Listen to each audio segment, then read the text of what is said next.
to have the Pledge of Allegiance. I will ask that everyone mute yourselves, and we're going to have the Pledge of Allegiance led by our wonderful secretary, Sarah Cookson. Sarah. If everybody will face the flag on Perlene's screen. I pledge allegiance to the flag of the United States of America and to the republic for which it stands, one nation, under God, indivisible, with liberty and justice for all. Please, God. Thank you so much. We have an agenda, and we're going to do our best to stick to it so that we are in and out. As you may recall, the reason we moved the meeting earlier is there is a big rally down in Peachtree City this morning. Golf carts and people walking, and it will be wonderful and exciting. And we know that many of you will want to be there. Some of us are on the program as speakers, and we're going to do our best to get everybody in and out of our meeting. The officers and chairpersons will be presenting some reports for just 3 minutes, so please do not be offended.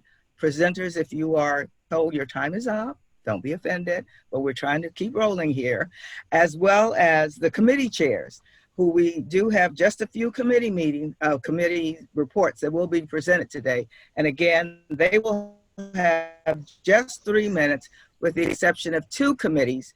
Our Political Action Committee will have a 5-minute time period, and also our Elections of Officers report will have 5 minutes. But other than that, everybody else will have just 3 minutes to report.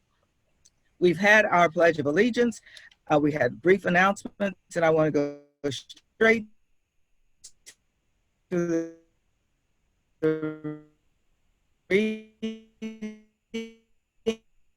email, hopefully. Additions or corrections to the minutes? Any additions or corrections to the minutes? Please feel free to raise your hand. I don't see any. Okay, do we have a motion to accept the minutes as presented? Okay, Lena, thank you. Lena Snow made the motion. Is there a second to the motion? Mary Golson, I saw your hand first. Thank you, Mary. All in favor, say aye. And you can say aye by waving your real hand or your virtual hand. It's up to you. Either one will work. Thank you, hands down. Any opposed? Raise your real hand or your virtual hand. Thank you so much. Motion carries. Our minutes are approved. Any correspondence? I believe we do have one thing. Yes, Madam President. We did receive in the mail this lovely book, which we'll put over we'll put it over at the HQ headquarters. It was a donation to us, I assume, from a gentleman in Seattle, Washington, with the verses about Trump in it, and it's really cute. Good going to bed kind of reading, and I'll send him a thank you note as well. We have received a thanks for the condolences sent to Stella Murrell on the passing of her aunt. We have received from the Real Life Center an invitation to Thanksgiving 2020. And if anybody has any questions about these, just call me. Their Thanksgiving will be on the 13th and 14th, and I'll update you on those items. And that's what I have right now. Thank you.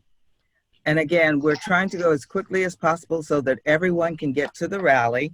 If there is no other correspondence, we're going to keep going. And for the President's report, all I want to say is thank you to all the committee chairpersons and officers for doing a spectacular job in spite of COVID. COVID-19, we're not worried about that.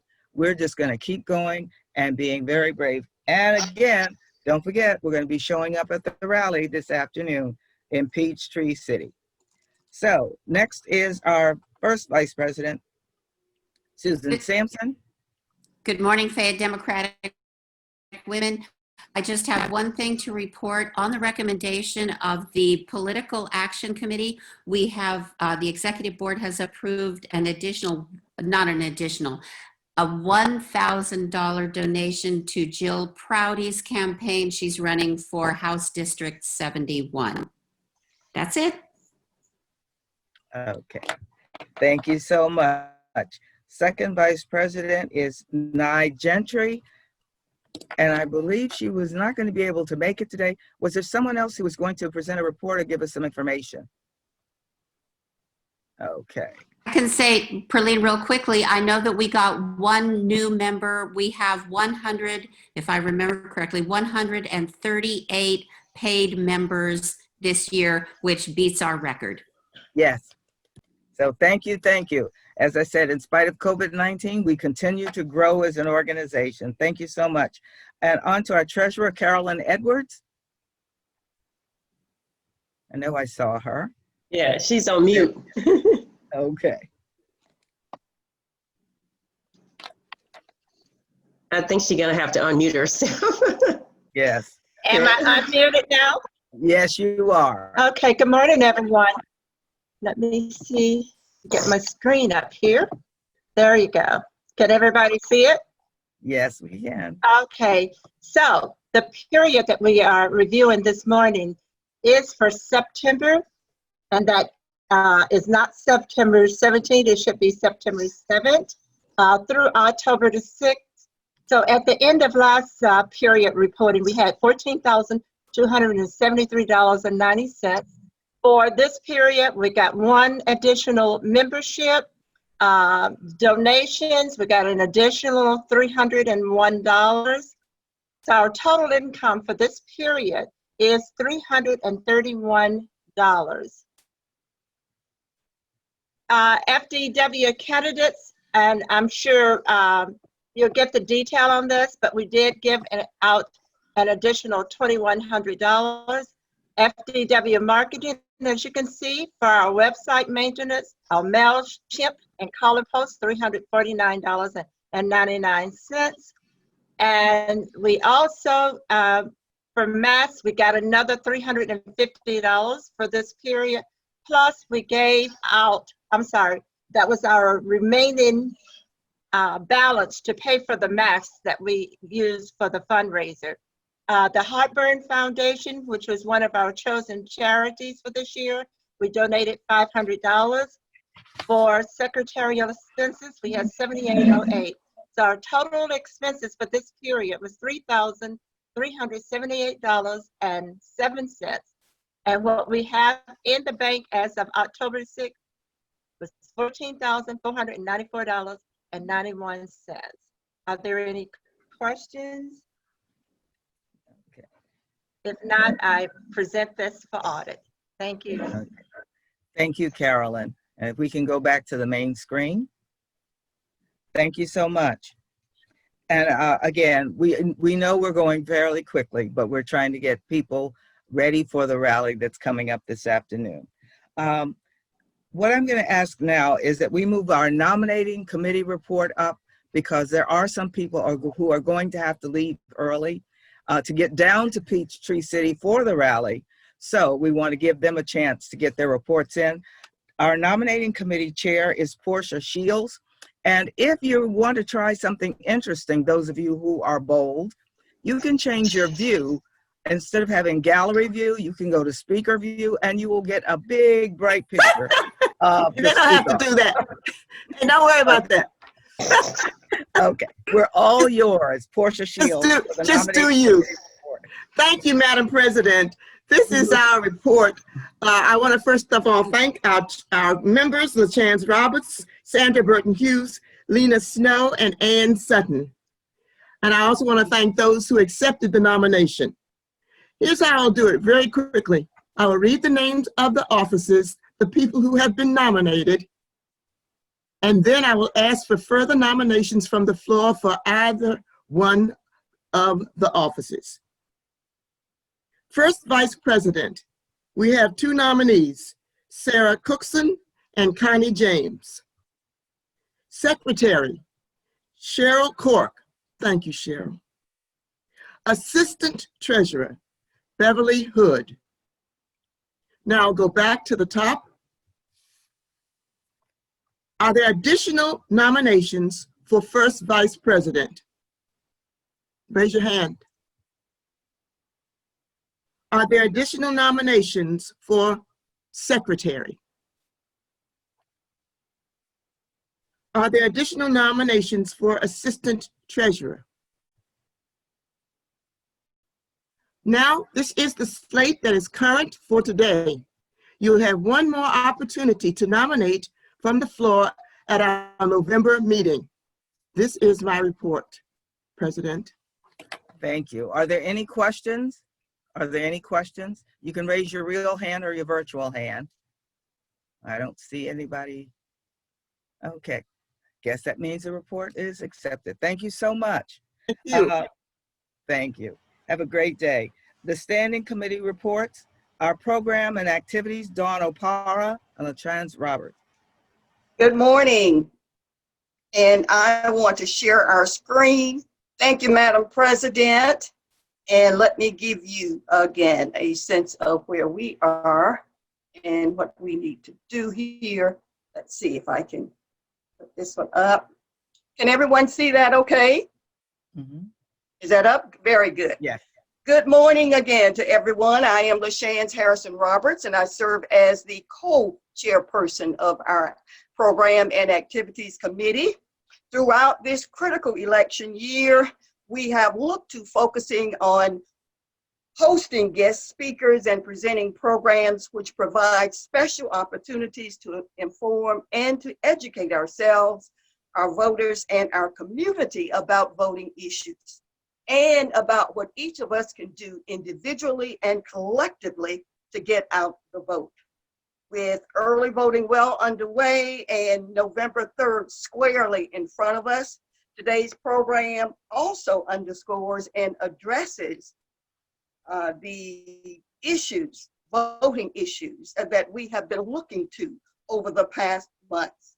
We will be looking to the perspective from our state and local elected officials today. Committee Chairperson Dawn Opara will introduce our three guests. And because FDW Get Out the Vote initiative has always been a concerted effort, Kezia Wilkie and Oyen Mitchell, members of our Political Action Committee, will conduct the question and answer session immediately following the guest presentations. For the November 21st general meeting, as you can see, we are going to invite all of our officials, the candidates who ran for office, and we are taking our cue from political leader Nelson Mandela, who served as the elected president of South Africa from 1994 to 1999, who said, in these situations that we encounter in life, that I always win or learn, but I never lose.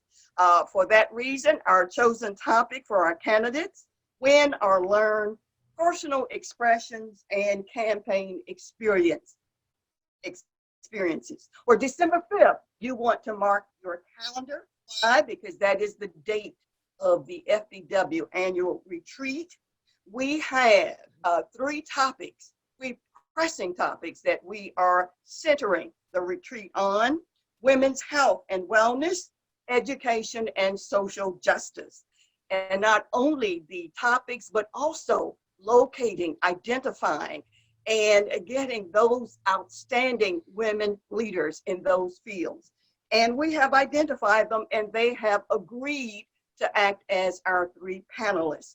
For women's health and wellness, we have Dr. Sarah Vinson, who is a psychiatrist.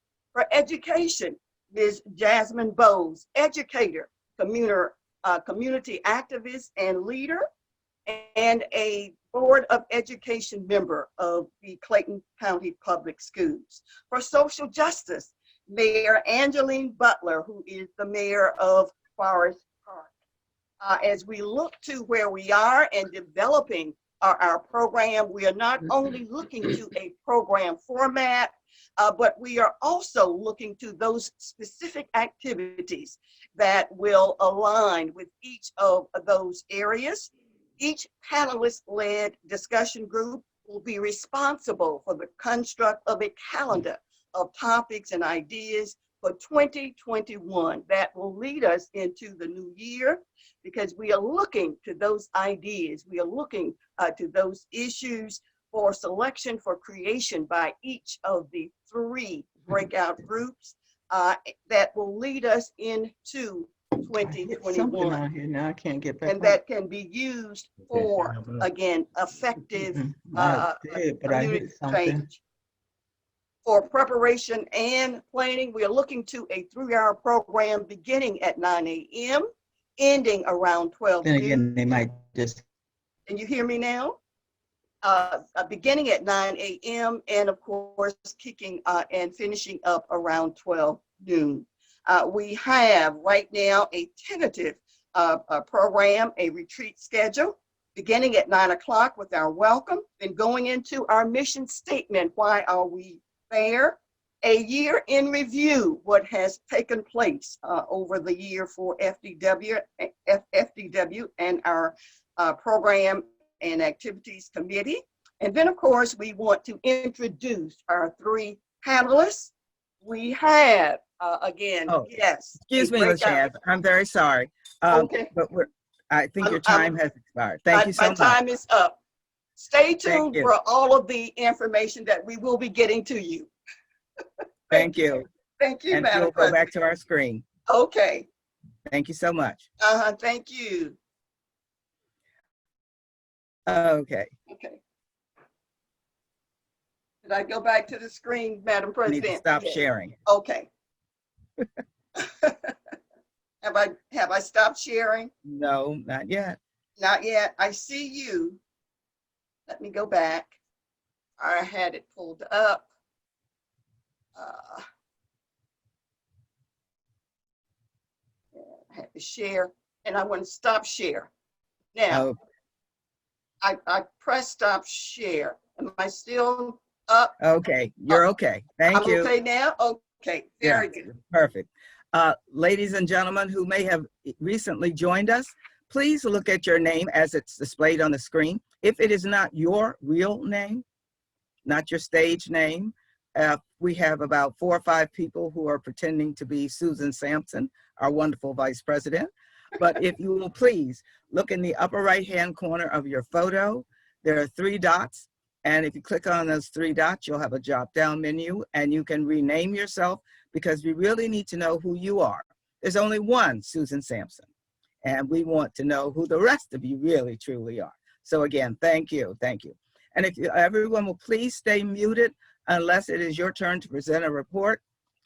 We know technology can be tricky at times and you will need to have help, a grandchild or spouse who's wandering around in the house to help you out, but please keep yourself on mute so that the reports can continue to flow. Our next committee is our Political Action Committee, Chandra Wright and Stella Owens Morell. Good morning. I will Good morning. share my screen. Let me get to the first one. All right, slideshow.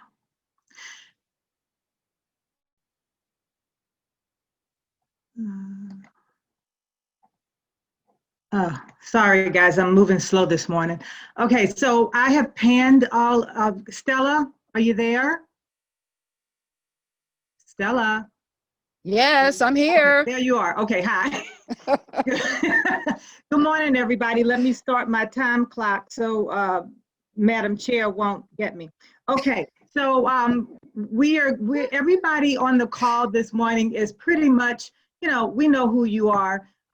You know who the candidates are, but we did just want to flash it up, Stella and I, just to let you know we are Fayette Democratic Women. We are a member of the Democratic Party and we are supporting Democratic candidates.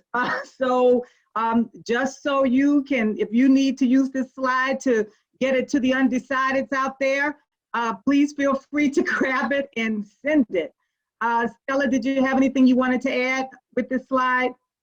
No, that says it all. We have been solidly supporting these candidates throughout the campaign season. So share the wealth with others who do not know about them, please. Excellent. Moving right along. We love this slide because we like to show you where these candidates would be serving. See where Representative Jackson is. He's up towards the north, and Representative Bazemore see where Jill Prouty will be serving. Yes, it is a small part of Fayette County, but doesn't matter. We still need her in the House of Representatives. Fred Rovner, huge part of Fayette County. It is so important that we get him elected into the Georgia House. And William Harris, again, just a significant portion of Fayette County. So moving right along. All right. Hey, Stella, would you like to tell everybody what they need to do with these absentee ballots?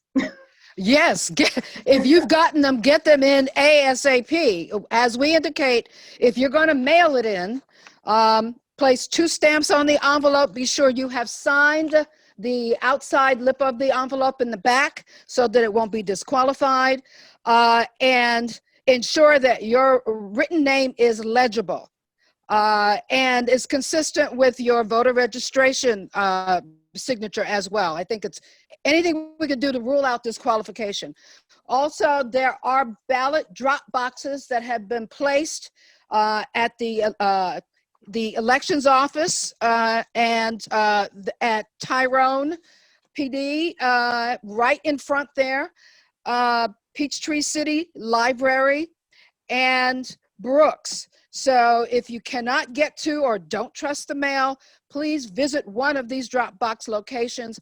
These drop boxes are under 24-hour surveillance, so you need not be concerned about anyone tampering with or taking the box and in any way interfering with your right to vote. Yes, and I just have one thing to add. If you are planning on mailing your ballot, putting it in the U.S. Mail, please do it by the 20th. If you don't get it in the mail by the 20th, then don't put it in the mailbox. Either take it to the Fayette County Board of Registration, or put it in a drop box. We just don't want your ballot not to get where it needs to get. And it needs to be either in the drop box or in the hand of an election official no later than election day, 7:00 p.m. That's correct. Okay. Just some upcoming political events. Of course, everybody knows about the golf cart rally today, the Riding with Biden. It was enormously fun last time. We had a ball, and we are going to have an even bigger ball today. So look, even if you weren't planning on coming, you may want to check it out. It's a lot of fun. If you don't have a golf cart, just join us at Drake Field, and we will have a rally at the end of the ride. It's going to be a lot of fun. And the other big, huge event that is coming up is Road to the Polls. It's going to be on Saturday, October the 24th, which is the only day you can vote on the weekend. Saturday, October 24th, we are going to roll from Fayetteville to Peachtree City to Tyrone. And at every stop, we are going to be encouraging people to come out and vote with signs and energy and chants. And we're going to have some fantastic people to speak. So look, put it on your calendar today. When you get off this call, October 24th, we'll be rolling to the polls all day long. We just had, it is Fayette Democratic Women, even though we have some fantastic men who are members. But I did want to just say that, look, this issue of voting was hard fought by women. It took us many, many years to get it. We fought and fought and fought. So I wanted to just kind of give a shout out to the suffragettes. And you know, black suffragettes were in there too, even though we were denied participation. But we were there and working just like everybody else. So look, come on out and help us talk to people about why the vote is hard fought and we don't want to take advantage of it. Okay, I'm last slide. Last thing we wanted to say was, look, rise up, show up, unite. It's not over. We haven't won this race. So we need for you to, if you signed up to help with Get Out the Vote efforts, when we send you an email or call you, we need for you to answer the call in these last few weeks. These are the dates. October 24th, talked about it. Early voting ends on October the 30th. And of course, election day is November the 3rd. Come on, guys, let's get it done. That's it. Thank you. Thank you, thank you. We certainly appreciate it. I can't let the meeting continue without thanking our host crew because nobody gets to do this alone. We have some members of FDW who have been helping us this morning. Ann Herzog, who's been helping with our waiting room. Beverly Hood, who's been sending you messages throughout the morning in our chat room. And also social media, Kisa Wilkie. And thank you always, Susan Sampson, for helping us as well. Please remember to keep yourselves on mute unless you are actually giving a report and we need to go back to our regular screen.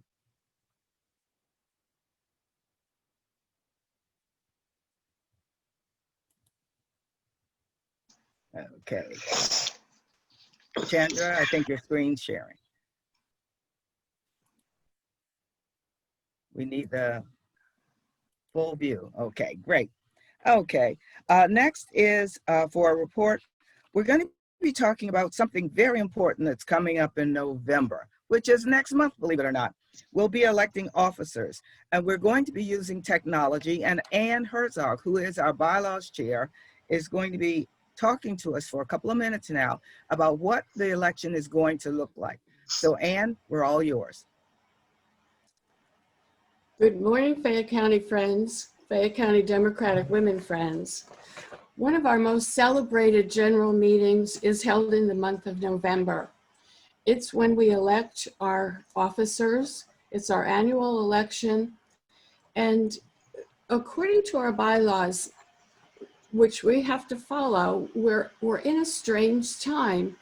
And the bylaws want us to operate in an anonymous secret ballot mode. And we can do that electronically. We can do that on Zoom. We have 7 officers. We have an annual election, and in 1 year we'll elect 3 of them, and in another year we'll elect 4 of them. 4 of them are elected in the odd numbered years and 3 are in the even numbered years. That would lead us now to first vice president, secretary, and assistant treasurer. When we elect in this staggered manner, it gives us a balance between seasoned and new officers.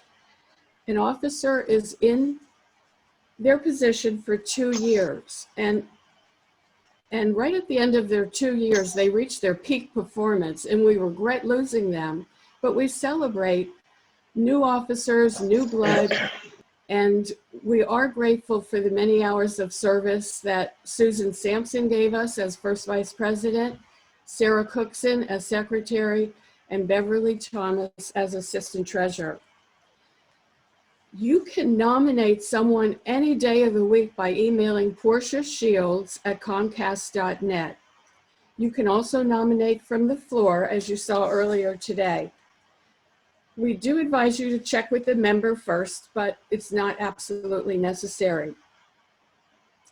So in preparation for the election next month, the executive board was pondering, how can we do this with Zoom? How can we do it electronically and meet all the requirements of our bylaws? Well, it turns out that a virtual election is very possible and probably will be a great success.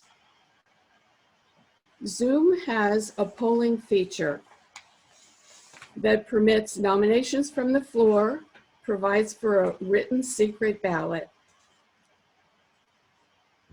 The host, probably President Green, can share the screen of candidates with membership in attendance. The host will type in additions to the slate when nominations are taken from the floor. When it's time to vote, the host is going to divide us into 2 groups, members who are eligible to vote and those who are not, like a guest, family member, non-members. The members will then vote anonymously in a poll using the poll feature on Zoom. And the non-voting guests will be separated into a room so that they are not able to vote. And after the vote, they'll come back together. Let's take a look at possibly a practice poll that we can all work on right now. On your screen, you'll see FDW elections. Just one question. Which Disney princess should be our first vice president? Cinderella, Tiana, or Mulan? Go ahead and take your cursor and put a click in one box. This is anonymous, just like our voting will be next month.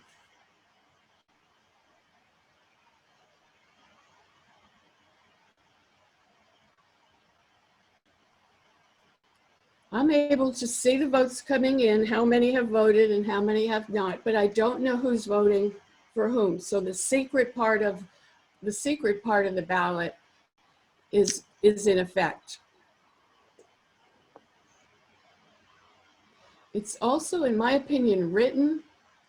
I mean, it's not literally written with a pencil and paper, but this is written in digital possibilities.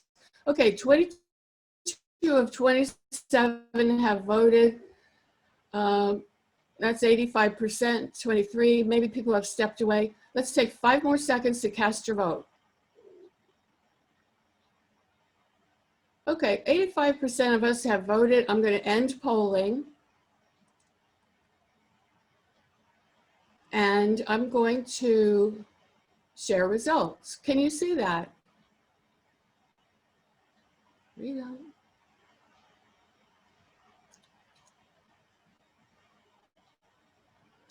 It looks like we definitely have a winner.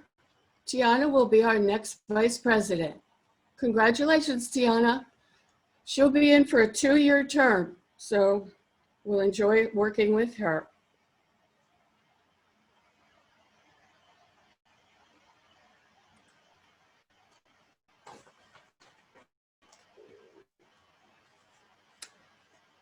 And let's see.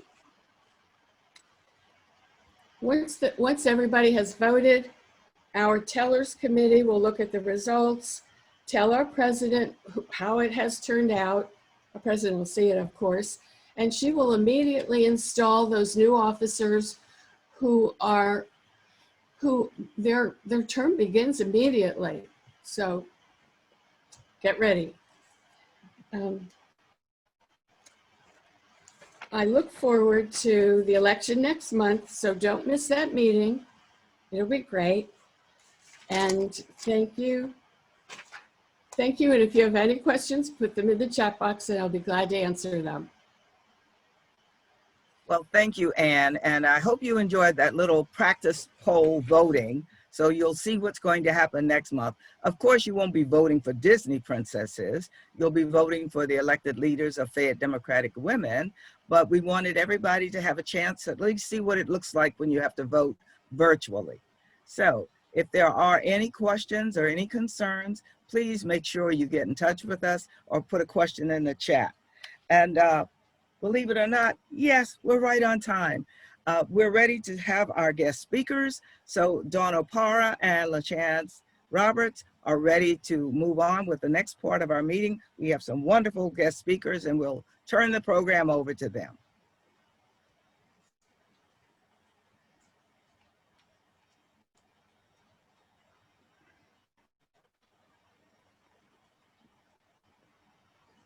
Dawn? Unmute yourself, please. Unmute.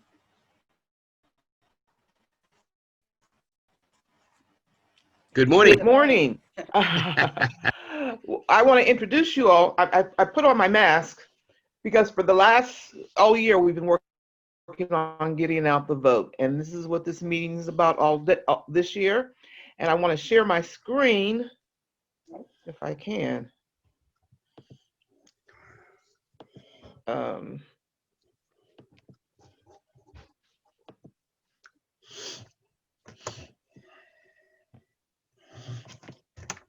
Okay, those are our guests. Can you see it? 18 days. And all of our wonderful speakers today have 3-page introductions. But because in the interest of time, we're going to keep it very short. We have Honorable State Representative Derrick Jackson, who has been a servant person for years, from his time in the military to now He services what he does, as is Charles Rousseau. He's also been a man of service to his community, government service. And Kevin Madden, he's our Peachtree City Council person. But before that, he served in lots of places, right down to being a homeowners, in charge of a homeowners group. So I don't want to take any time. They have wonderful, you can go Google them. They have long, illustrious resumes, but we want to just get started. Our topic today is voting issues. We're counting down. What action is the state and Fayette County taking to get out the vote to ensure every voter counts? So there's no voter suppression, and what we can do as an organization. So we're going to start with our state representative, followed by our county commissioner, followed by what's happening in the municipalities, our city council person from Peachtree City, Kevin Madden. So that's the order we're going to go. And I'd like to go ahead and start with Honorable State Representative Derrick Jackson. I'm going to stop sharing.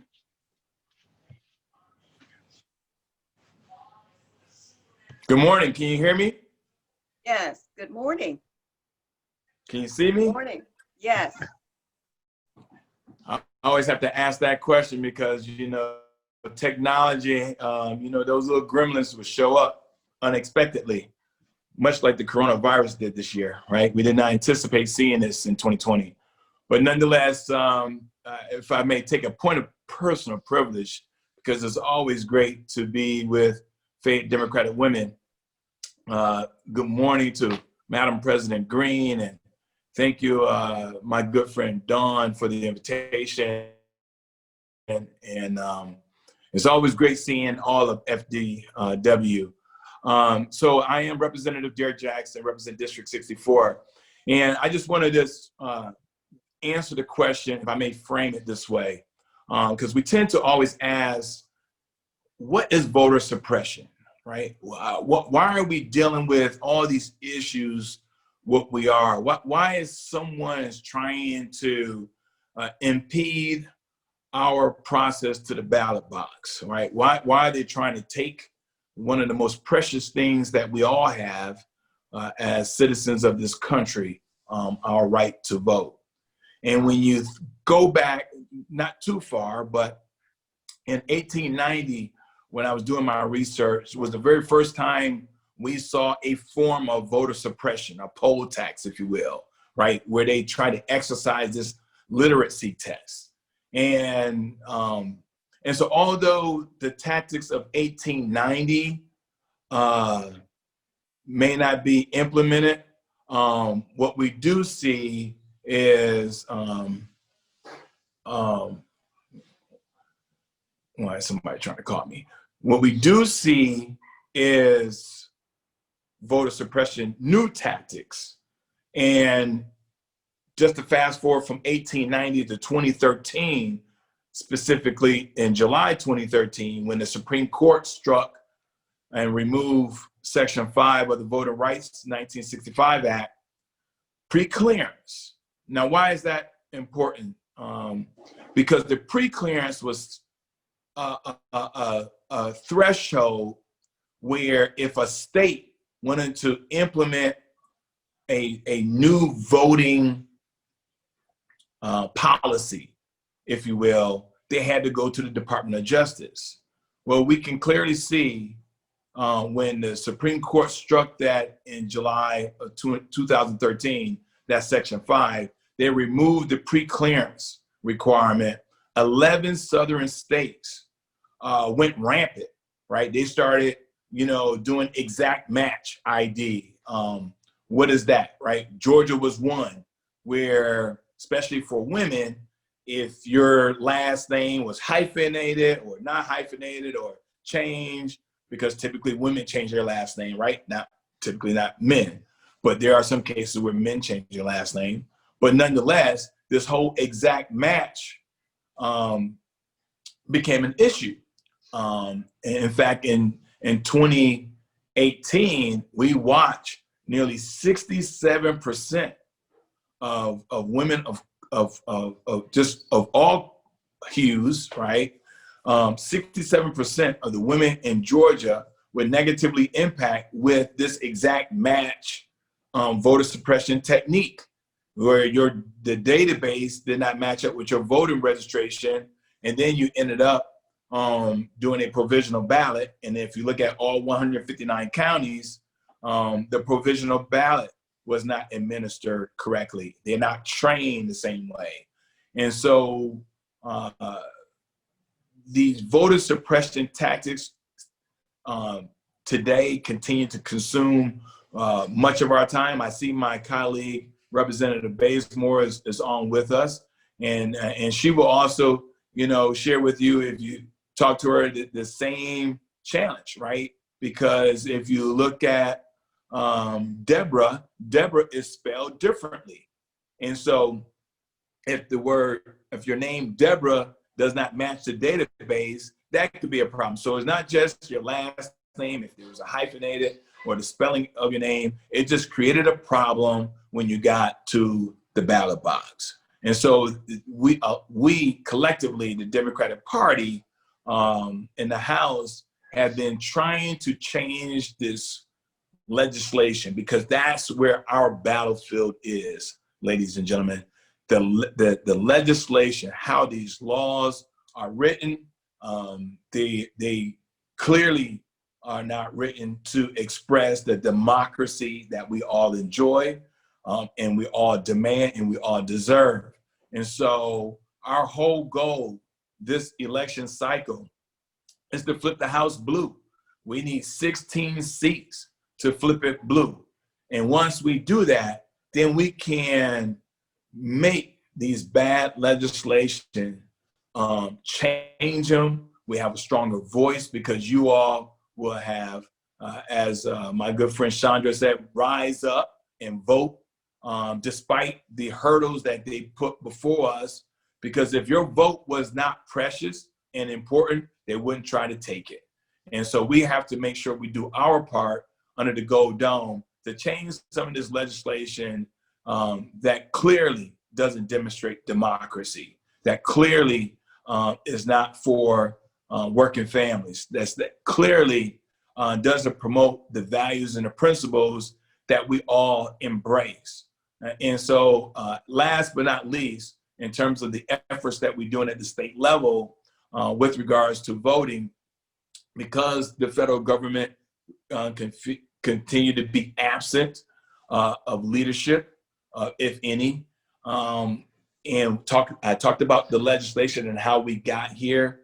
But the last thing is, if you haven't had the chance to complete your census, that too is another tool that's used in voter suppression, because we all know what gerrymandering is. We all know the census only come around every 10 years. And so we've been encouraging from the state level for every household to complete the census, and how important it is for us to complete the census, because those federal dollars, which are our tax dollars, should come back from the federal government to make sure that we fulfill the mandates that you all require for us to do. So when you start talking about those things that are near and dear to all of us, every household, regardless of color, healthcare, Georgia's healthcare for women.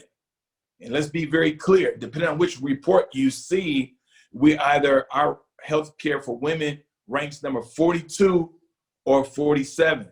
Both numbers are bad, right? There should be no reason why out of 159 counties, 70 of those 159 counties do not have a pediatrician, right? So it doesn't matter if you are a mother or a grandmother, you want to make sure that your loved ones, your grandchildren, your children have a pediatrician to make sure they get the proper health care. And so it all starts with voting, why it is important for us to exercise our right to vote. And I was one of those traditionalists that always voted on election day. No more. I vote early. Me and my daughters, if you follow me on Facebook, we went and voted this week, the first week, because it's important. We made sure, Dawn, let me get my mask. Dawn, we masked up too. And I got that, you know, and we went there safely. We had a great conversation in the line. I think we were in line for 50 to 60 minutes, right? Because we made a plan. We knew exactly to wear some comfortable shoes, bring a lawn chair, bring some, you know, bottled water. We went there ready to make sure that those who fought for us, our ancestors, as it was already mentioned what Chandra said about how women had to fight. We all had to fight to gain access to the ballot box. And so I just think it is important for us to carry on what RBG and John Lewis and Rosa Parks and Dr. King and so many others who fought to make sure that we have access to the ballot box. And I do not see it as robbery to invest 45, 60 minutes, an hour, two, to stand in line to make sure that when I go in front of that screen, take my time to make sure that those who represent blue all the way through on the ballot box. That's how I voted. My girls asked the same question. Dad, how we should vote? Vote blue all the way through. And then last but not least, I know I share the stage with my friends Charles and Kevin. When you go and look at the constitutional amendments in the state referendum, I've been trying to get this word out. Ask the question, what constitutional amendment and referendum, what are they trying to fix? What's broken that they're trying to repair? And I would tell you, ladies and gentlemen, that all those constitutional amendments and state referendums and the local referendum should be voted no. And if you want to ask me why, if we have time at the end of this program, I will go through all four of them why you need to vote no. They don't help the working families. They do not demonstrate the democracy that we all should have. If you look at the authors of these bills and you see how they have been voting under the Gold Dome, clearly we need to vote no for each of the constitutional amendments and the state referendum and the local referendum with regards to these constitutional amendments and referendum.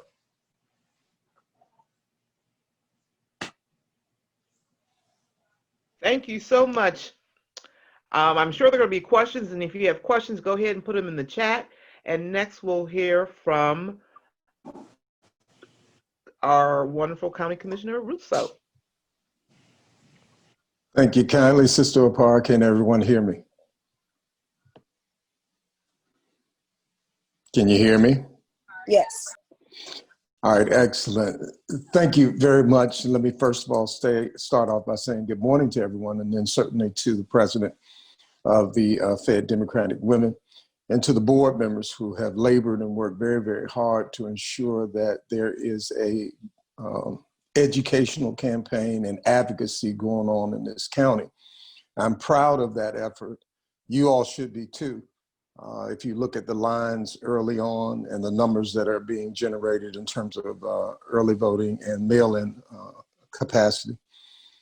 Let me thank you all first and foremost for your advocacy with respect to the ballot drop boxes. I thank you for coming out. I thank you for your emails.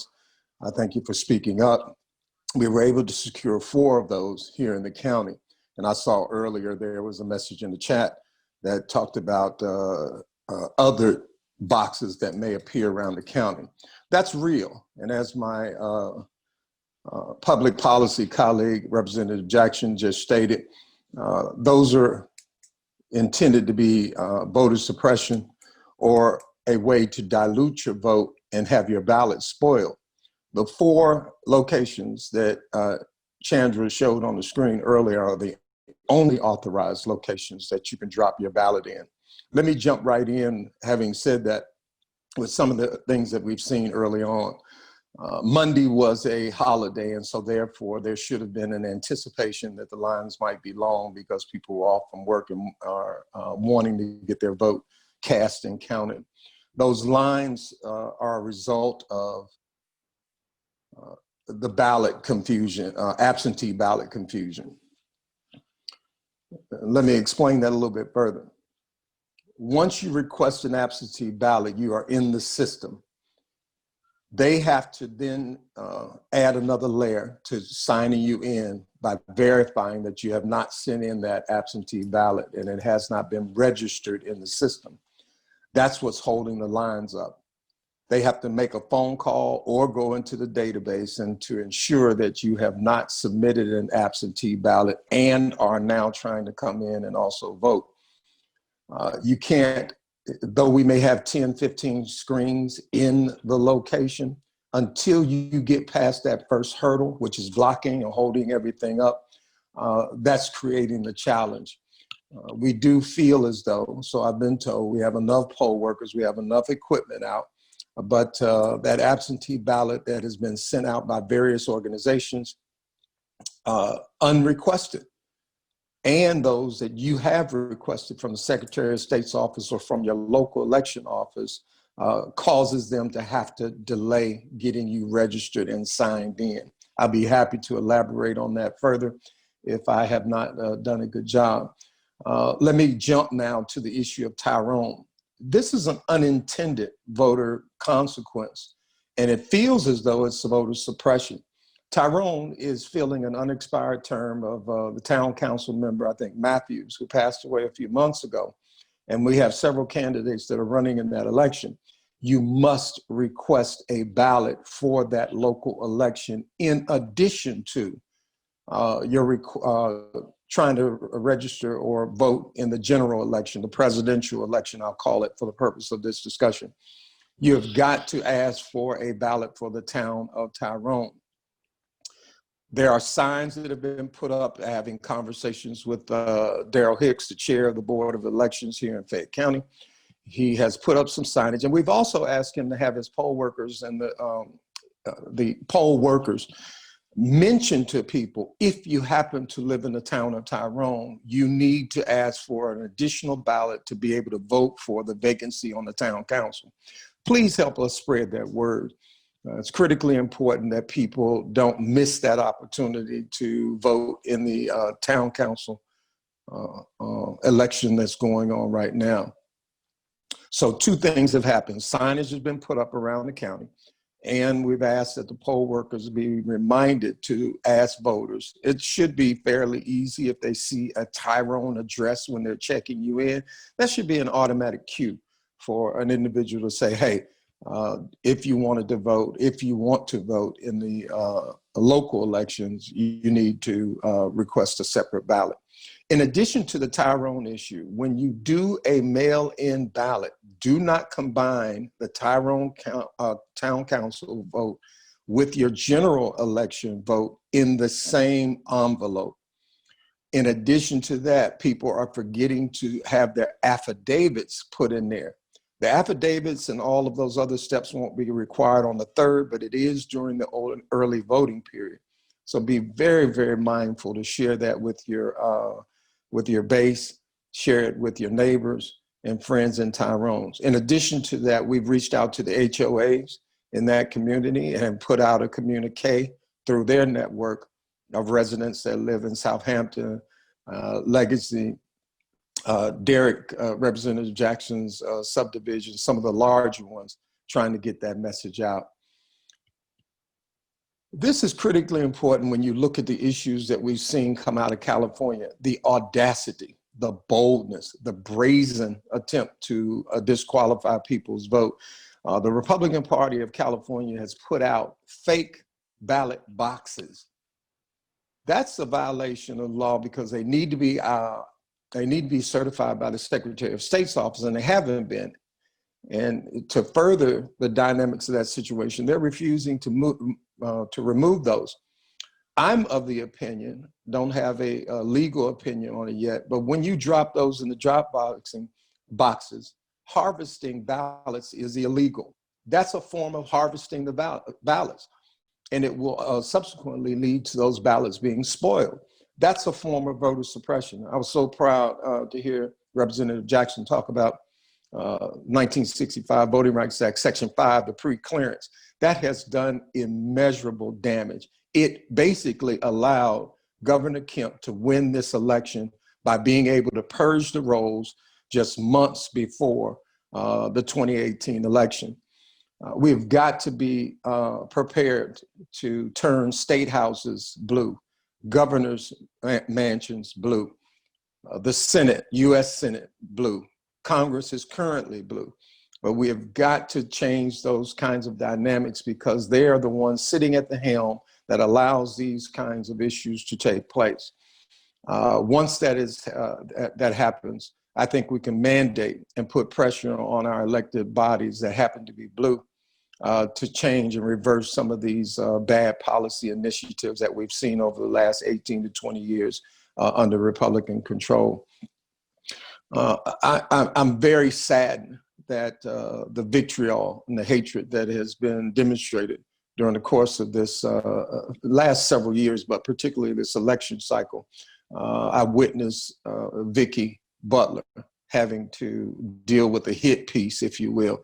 That's just way out of bounds and beyond the realm of decency in a local election. I watched Senator Perdue yesterday purposefully flub Senator Kamala Harris's name, even though he serves with her in the US Senate for the last 3 years. It's just unconscionable that our leadership has come to this. And so speaking in terms of ballots, appreciating you for the drop boxes, you all showing up at the polls. This is going to be a record turnout. Again, I applaud you all for the efforts that you have done in getting this community actively engaged over the last 2, 3, 4 years. I encourage you that the work is not done until we break the tape. For those of you all don't know what I'm referring to there, I'm saying that in the world of track, they teach the runners the race is not over until you cross the finish line. They used to have a tape across there. And until we break that tape at the finish line, our work is not done, our labor is not in vain. And I am committed to doing my part to be a good servant leader here in this community where you've entrusted me with your support, your prayers, and in some cases, your vote. I'll end with this. There's a story going around that the Fayette County is preparing to celebrate its 200th anniversary next year. I tried to author an ordinance that created a diverse group of individuals, community members, to lead that charge to ensure that the celebration is inclusive and promotes the diversity that this county needs to focus on. That was voted down. However, you can call Tamika Smith. You may know her formerly as Tamika White, who is our county clerk. Smith, because she recently got married. And here's a name change that Representative Jackson was talking about. She'll have to go back in and re-register as an example. So anyway, you can call her at 770-305-5103. 770-305-5103. She has been charged with organizing the anniversary celebration, and she's working in conjunction with the Historical Society. You can join them for $10, an annual registration fee, but they'll be the ones that are leading the charge to celebrate the 200th anniversary of Fayette County. And so with that, Madam Chair, Donna Parr, I will remain obviously to answer any specific questions that you all might have. But I encourage you to support our candidates as you've been doing with your time, your money, and resources. And I greatly appreciate, again, I do, and my family, because we are partners in this, particularly my wife, enjoys the time that I have served you as one of the commissioners on the Fayette County Board of Commissioners.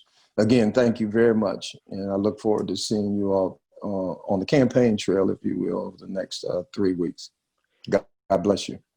Thank you so much, Commissioner Rousseau. We appreciate you as well. And our next servant leader, Kevin Madden, we'd love to hear what you have to say, especially as it relates to our questions today. Well, thank you, and good morning, everyone. I'd like to start by congratulating your new Vice President Tiana. As a father of 3 boys, I'm not really very up on the Disney princesses, but I'm sure Tiana will serve honorably and well the Fayette Democratic Women. On a serious note, to jump a little bit on what our Representative Jackson had mentioned earlier about the challenges of the voter suppression that has been going on, not only in our federal and state, but also in the municipal elections. There has been a number of voting list purges, also some defective voting machines that don't record the vote. Fortunately, because of the backlash, Georgia has decided that they would get the new machines in place, and I can report after voting on Wednesday that the machines in Peachtree City are up and working admirably and moving the lines along. Another way they suppress the vote is also for our children who are students who are out of state, and of course for those of our voters who English is a second language. These are also nefarious ways that the authorities look to suppress the vote of people that actually don't vote their way, and that severely impacts especially the lower income communities. It's difficult to say all of our normal methods of getting out the vote in the age of COVID. This has been a challenge for all of us. Of course, since we can't knock on anyone's doors to support our various candidates, like Commissioner Rousseau and Representative Jackson, and also our Representative Bazemore, who I understand is on the call. The municipal elections in Peachtree City will not happen until 2021, next year, where I will be eligible for a second and last term in Peachtree City as your council member.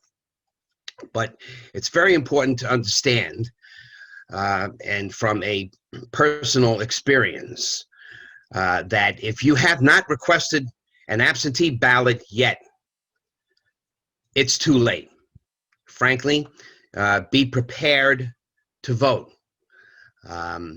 Our particular story is Kim requested an absentee ballot. My wife, Kim, who, as you know, is a teacher in our Fayette County school system for the past 20-odd years, requested an absentee ballot in mid-September. On September 29th, she was notified that the ballot was in the mail. Now, after 10 days of not receiving the ballot, I reached out to our representative, Derrick of the Fayette County Board of Elections, to express my dismay, and also to find out if he knew some of the reasons why we haven't as yet in 10 days received the ballot. Well, I'm sure not many of you are aware that our Georgia absentee ballots, our Fayette County absentee ballots, come from Arizona. I'll say that again. Our Fayette County, Georgia ballots come from Arizona. Okay? Now, who dreamed that one up? I don't know yet, and Darrell Hicks is attempting to find out for us, okay? So, our ballots are printed and mailed from Arizona.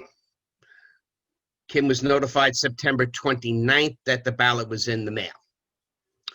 Worried that her vote would not be counted, she went shortly after I did on Wednesday and being a severe asthmatic,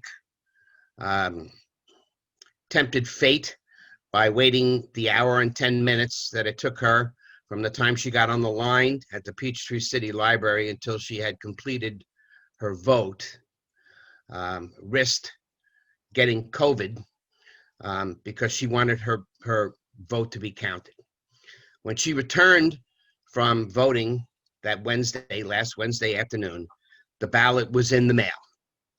15 days from the time we were notified that the ballot was in the mail. Now, I'm looking at a calendar here now, and we've got barely more than 2 weeks before Election Day. So if you haven't requested the ballot yet, plan on at least 2 weeks to receive the ballot. So, of course, as Commissioner Rousseau had mentioned before, there was in Peachtree City, as I would imagine in all the polling places, that the ballot was, if you had received or requested an absentee ballot, you had to explain to the people before you presented your identification. And they made a few announcements while I was there in line. It took me an hour and 5 minutes to vote from start to finish, but they did mention in line a number of times, every 20 minutes or so, that those people who had absentee ballots, and in my particular group, there were about 10 people that had the absentee ballots and had them with them. So they had to go up and sign their names and present the form to have the absentee ballot negated because they were voting in person. So that's just my story with my better half. Again, getting out the vote for municipal elections, just like all of our elections, is in the age of COVID, phone calls, get a list.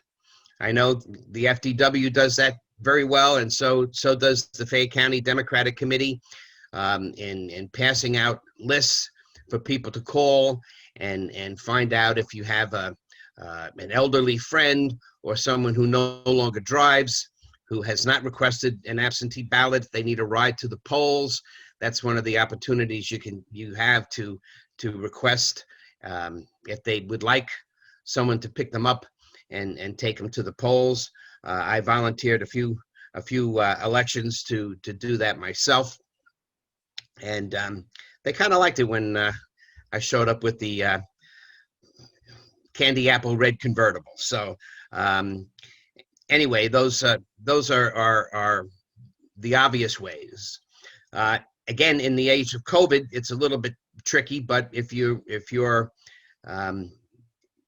have groups like a running group or your church group, you can organize even in the next couple of weeks, just organize, hey, let's get together and we'll have a roll to the polls, as Chandra had mentioned, and you could do organize a lunchtime carpool with your coworkers, or a before work coffee and vote. Let's meet for coffee and we'll all go to the polls together. Or one of my favorites, after work, vote and then grab a cold beer someplace. Some of the best revolutions in the history of mankind were formatted at taverns, so including our own American Revolution. So anyway, or weekend brunch, let's vote and dine. Again, your book clubs, your running group, please, as I'm very happy to hear from all of the reports, this is turning into one of the most participated elections, and yes, as it should be, not only to bring back the people who've helped us and who represent us so well, like Commissioner Rousseau and Representative Bazemore and Jackson in our legislature. You know, these are true devoted public servants who absolutely deserve another term and deserve our support.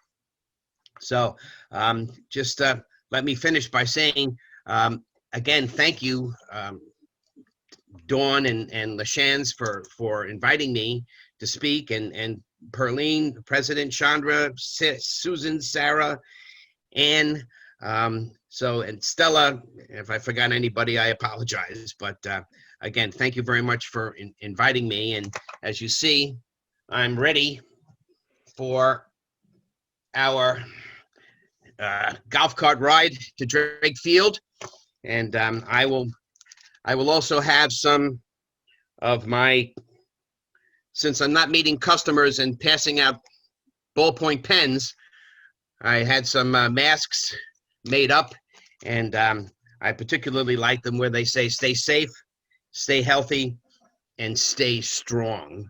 And how we stay strong and get stronger is by voting. So thank you very much. And as my other colleagues, I'm here to answer any questions that you may have. Thank you.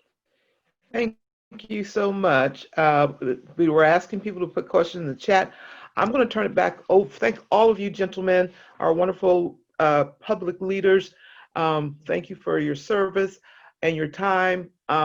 If you have questions, put them in the chat. I'm not sure how much time we have because I know people want to get going. And I think we have people who are going to entertain whatever questions are in the chat. So I'm going to turn the meeting back over to, is it Casey? Yep. Yes. Okay. Yes. Okay, Thank you all so much for joining us this If I morning. may, I apologize for the interruption, but I also wanted to recognize Representative Bazemore, who's I noticed was on the line as well. Hey, Representative.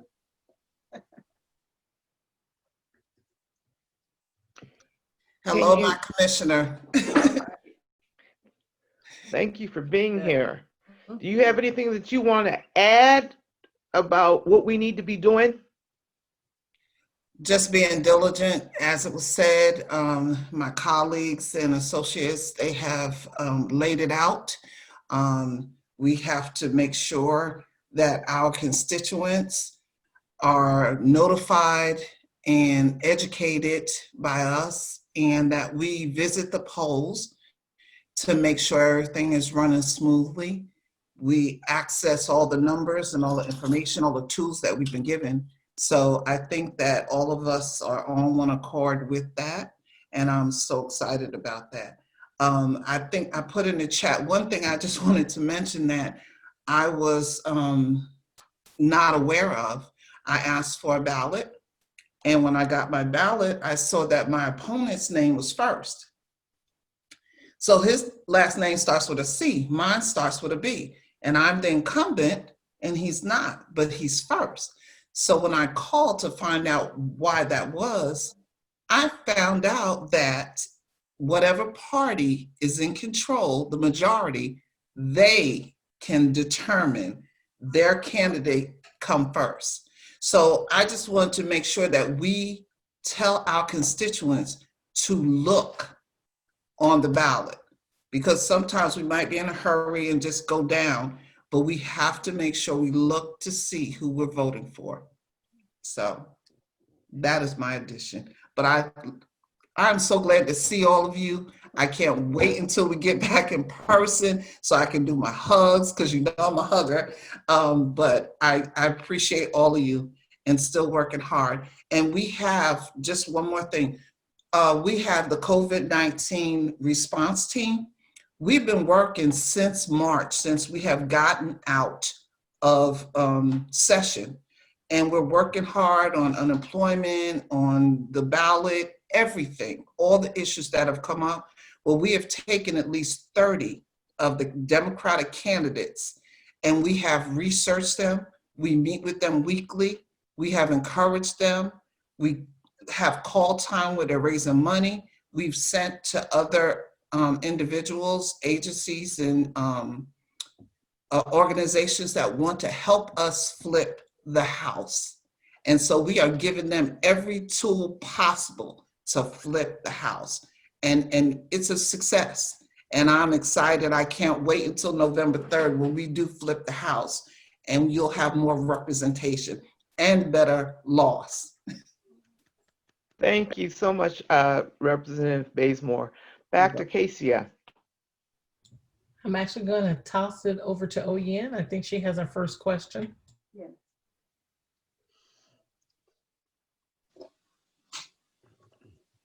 I think you're still on mute.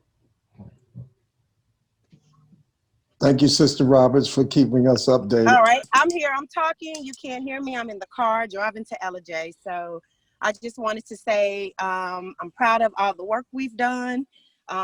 Commissioner Rousseau, Representative Jackson, all of you guys, Maddox, everyone that's on here speaking, you are definitely speaking truth to what is happening. And we have some questions that we just wanted to address. Each of you actually touched on some of them, but the first one actually is about what action is the state taking to ensure no suppression of voters. So if you all recall, the president called for his army of supporters to monitor voting. Our early precincts have been quiet, but there has been an exception at 2 locations.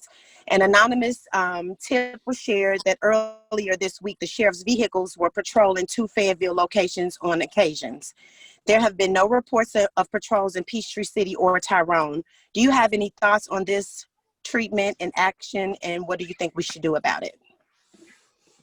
I'll jump in on the county level and let my colleagues talk about the state level. That's traditional. The sheriff has always overseen and been on call during the voting period. So that doesn't strike me, but you know, I've heard of issues of people wearing paraphernalia, which is not permitted for a candidate. So I haven't heard anything about weapons, which is very disconcerting to me, and I have my ear to the ground on that. People brandishing weapons, even though it's a right to carry. Should we get control of the state house, a firearm should not be permitted in voting lines at all, period. End of story, full stop.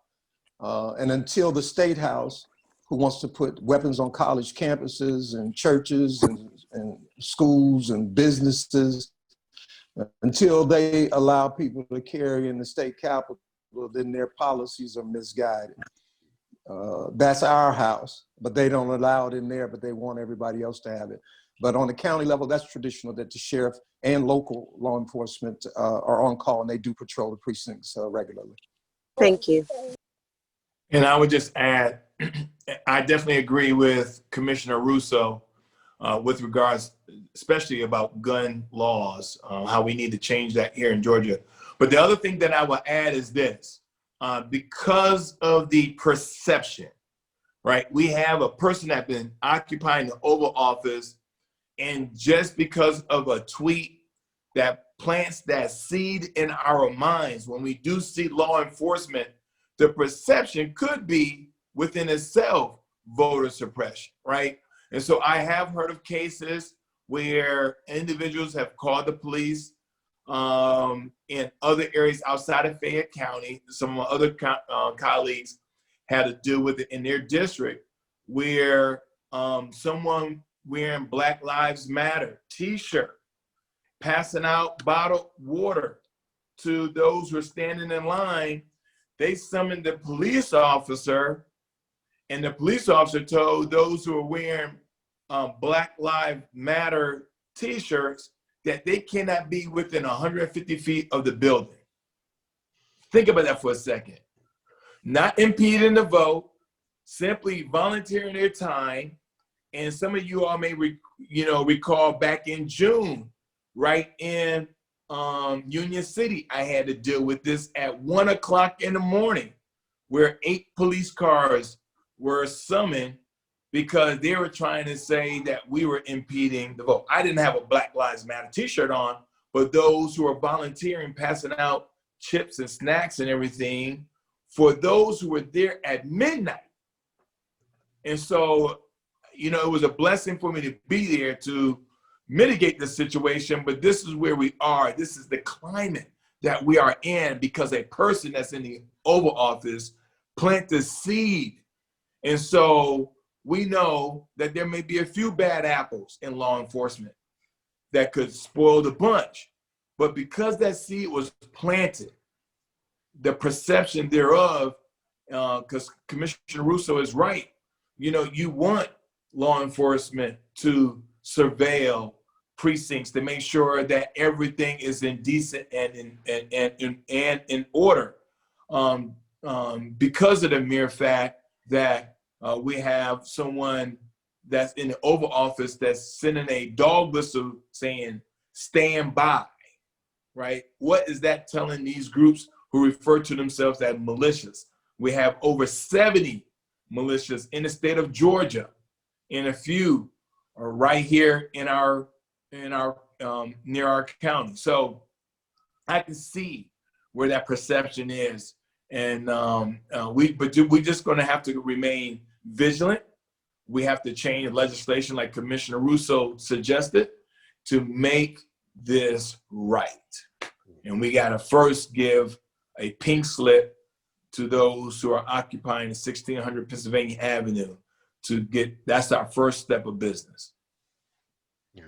On a municipal level, to answer Oyen's question, on a municipal level, there has not been, fortunately, there's not been any. Oyen, KCF? Oyen, yeah. I'm sorry. To answer her question on a municipal level, there hasn't been any problems, any reports of any intimidation or anybody near the lines brandishing weapons of any kind.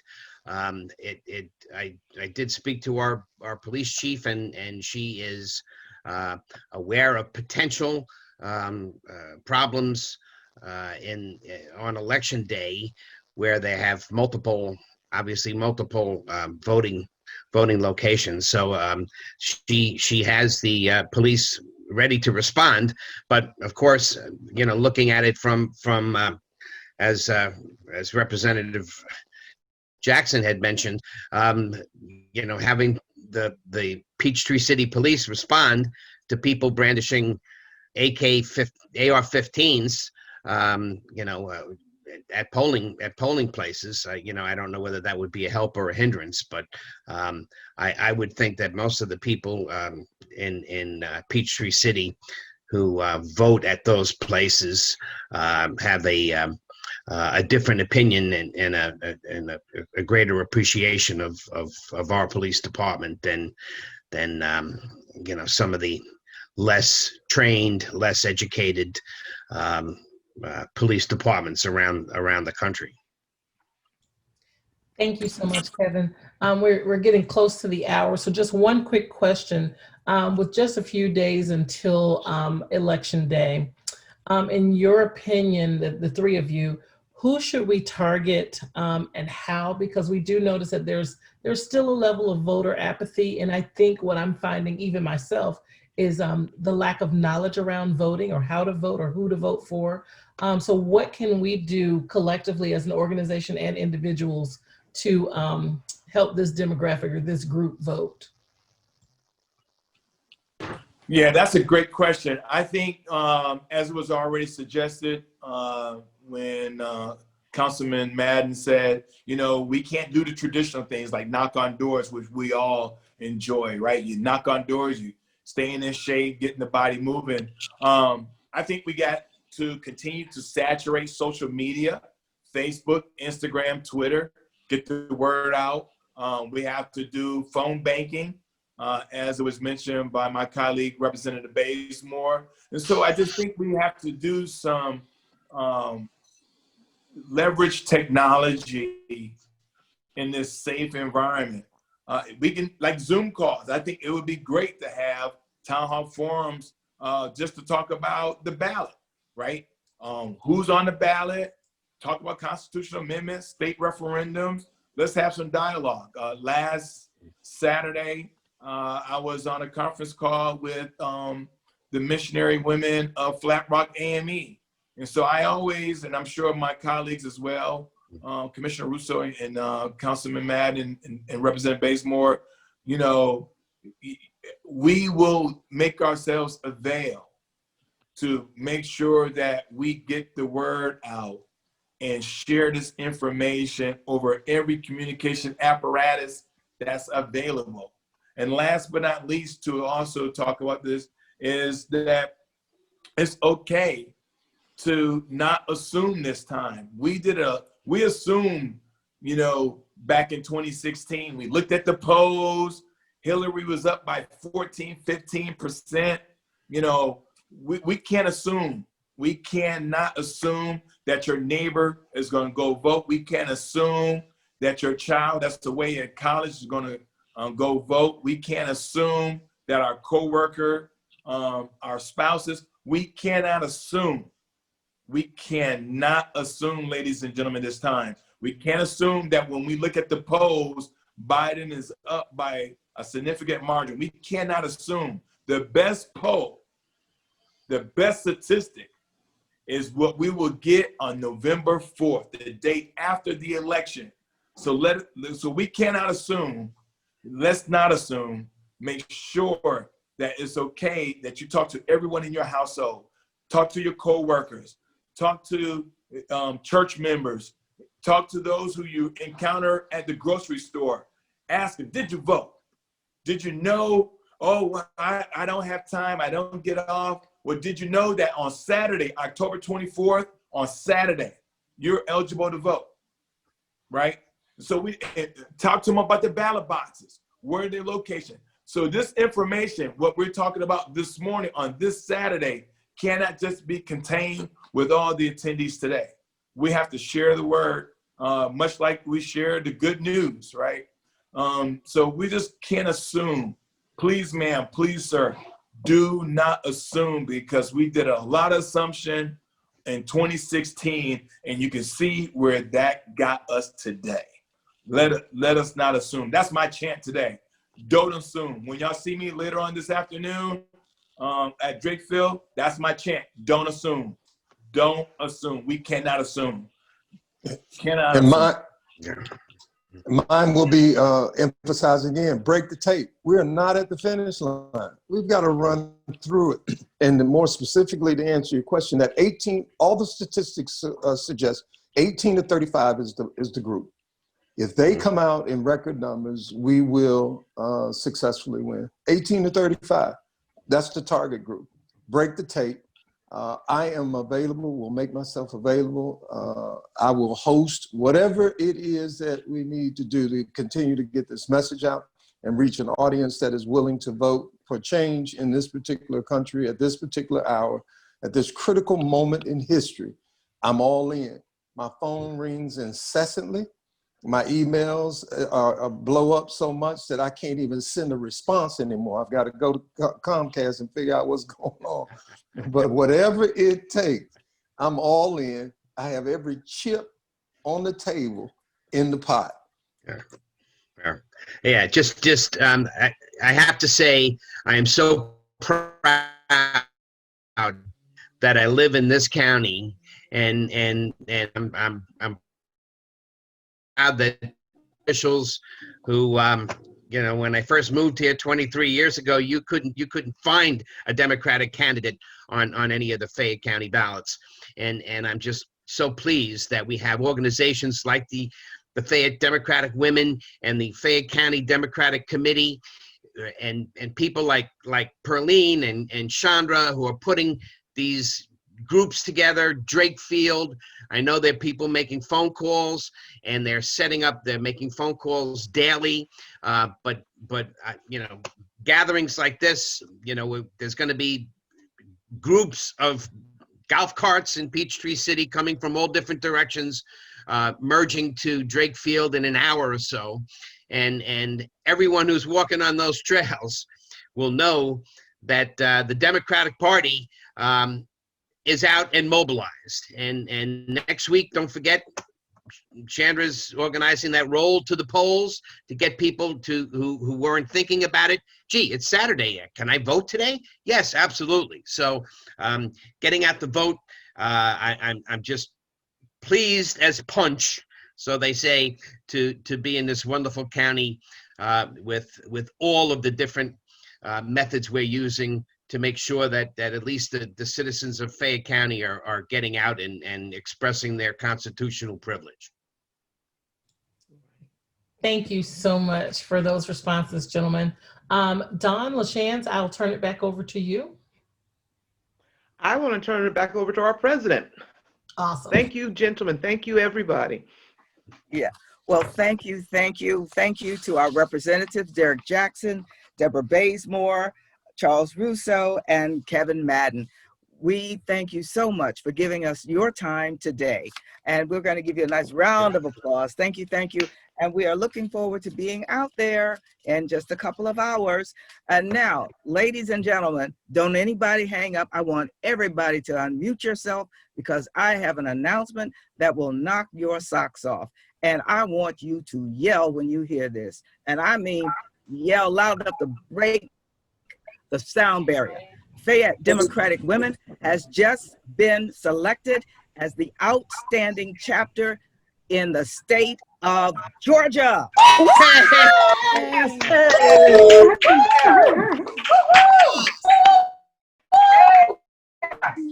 Yes.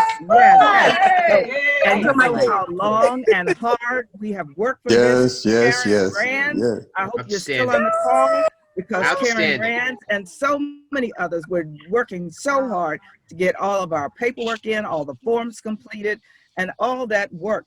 It is not about any one individual. It is every last one of us working together that made this happen. I also have two announcements. These people have no idea that I'm going to call their names. We get to choose people we call True Blue Award winners, and they do not know that their names were sent in. Our two winners are Susan Sampson and Connie James. Right. So thank you. For the True Blue Award, you have to have been a member for at least 2 or 3 years of the organization and demonstrate democratic principles as well as give of your service. There is nothing that we have asked Susan to do over the years that she has not said. Years has been right there for Fayette Democratic Women. So again, thank you one and all. It is a team effort. Teamwork makes the dream work. Fayette County Women, the outstanding chapter in the state of Georgia. All right. Yes. Thank you. Yes, and also just before we leave, again, we are all ripples on the pond. So we have to carry this message forward so that everybody knows how important voting is. This is Breast Cancer Awareness Month. Remember that early detection is the best way, the very best way of treating this disease. So breast cancer, and men and women, please get yourselves checked, get checked early, and take care of this examination every year if you're in a certain age group, if you're a little younger than that, whatever your doctor, your primary care physician tells you. But again, thank you one and all for getting up early. We know that we started at 9:30 a.m., which is a lot earlier than normal, and we appreciate your efforts, your flexibility, and your support of Fayette Democratic Women. Thank you one and all. Have a great evening and hope to see you at Drake Field in just 2 hours. Take care now. It's 12 o'clock, right? Yes. It's 12 yes, o'clock, 12 Kevin? to 3. Right. 12 to 3. Okay. Thank you so much. Thank you. Those who are co-hosts, would you please stay on for a few extra minutes? It's Beverly, Ann, Susan, Kisa, and I think that was, the co-host. Please hang on for a few extra minutes. Madam President, Brother Rousseau here. Yes. My father told me a long time ago, people congratulate you and you do a good job. He said the only reward for a job well done is more work. People like what you did, they're going to come looking for you again. So get ready, buckle your seatbelt. All that means is we still got more work to do. I'm proud of you all. I appreciate you all, as I stated, your support and your encouragement. Thank you so much. Thank you. And we appreciate your support and encouragement. It takes a whole village. It takes a whole city, county, state. We couldn't do what we do if it weren't for all of you out there Thank you, too. Susan. When I grow up, Congratulations. Yes, when I grow up, Susan, I'm gonna work as hard as you do. Yeah. Nah. Sister See ya. Roberts, thank you very much for keeping us informed and getting ready for this day. Thank you for your hard work. I appreciate it. My pleasure. It was a Appreciate pleasure talking with each of you and getting to know you better. Appreciate Great. you. All right, Madam Bye-bye. President. Thank All you, right. Dawn and Ann, for everything. Thank you, thank you. See you at Drake All right, Field. everybody. Would Ann, Herzog, Beverly Hood, Susan, and Kisa hang on for just a couple of extra minutes?